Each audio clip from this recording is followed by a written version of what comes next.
আল্লাহ তুমি আমার গুনাহগার উম্মতকে বাঁচাও। এই দুনিয়ার বুকে রব্বুল আলামিন সব নবীকে একটা করে দাওয়া মুস্তাজাবা দিয়েছেন, মানে যে দোয়া করলে কবুল হয়ে যায় সাথে সাথেই।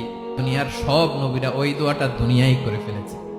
বিশ্বনবী বলবেন, আল্লাহ ওই স্পেশাল দোয়াটা দুনিয়াতে করি নাই, আজকে আমি তোমার দরবারে দাঁড়িয়ে কিয়ামতের দিন ওই দোয়াটা করছি। আল্লাহ আমার যে উম্মতের হৃদয়ে যাররা পরিমাণ ঈমান আছে, আমার একটা উম্মতকেও তুমি জাহান্নামে ঢুকাতে পারবা না।